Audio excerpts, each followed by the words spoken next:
Now in this study we're a whole rook up, guys, but black has a really powerful pawn which is going to promote the queen on the next move. Now this study contains some pretty useful ideas, so if you want to check them out by yourself, please pause the video right now and try to solve it. Okay, so now in order to solve this puzzle, we have to understand that if we just try to sacrifice our rook for this pawn and march up with our king for this pawn, it's just not going to work.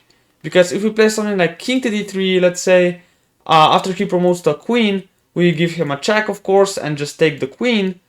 And now if we try to go for this pawn, we're gonna be too late, because after king to e4, king to b2, king to e5, he plays king to c3, of course, and now we can't take this guy because our pawn falls here. So that's why this is not going to work here, and we have to do something better.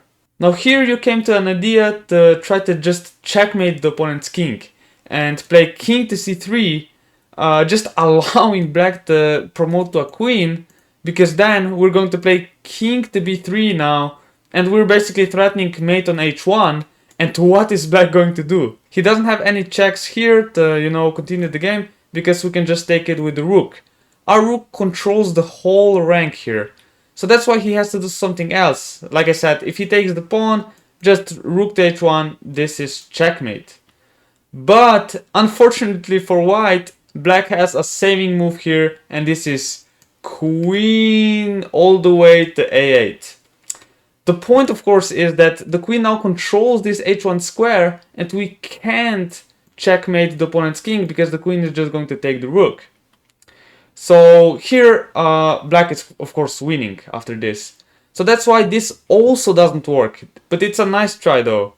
Now, another try for white, and a really smart one, might be to play d5 first, with an idea that if black promotes to a queen, we can, of course, just take this queen and then, win with this pawn promoting to a queen. But after d5, what is black going to do? Black is, of course, going to take this pawn. And now we can finally see what white had in mind here after playing d5.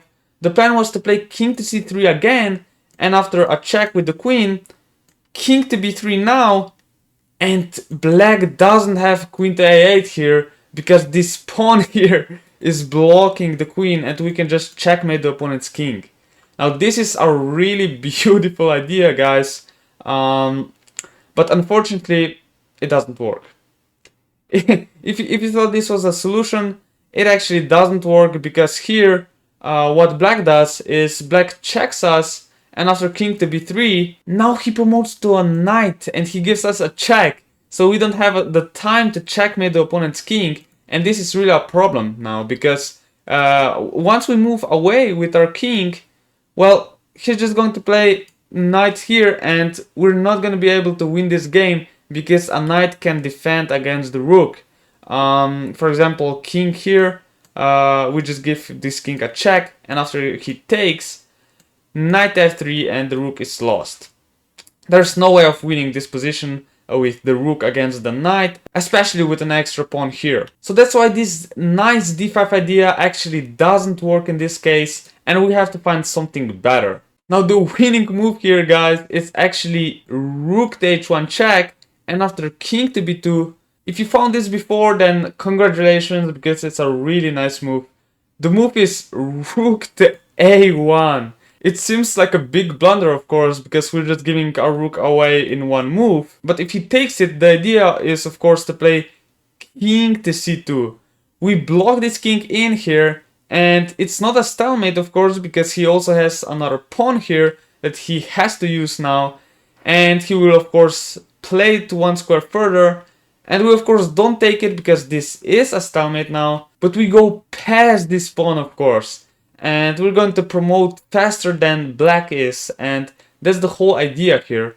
He's going to play e4, and after d6 we just push our pawns, and now, of course, after he promotes the queen, queen to d4, and this is a really nice checkmate. This is just amazing, guys. Giving our rook away here on a1 simply for free. Of course, if he doesn't take the rook, what is he going to do? I mean, he can play king to b3, but after, let's say, king to c1, of course, we're just going to win this game.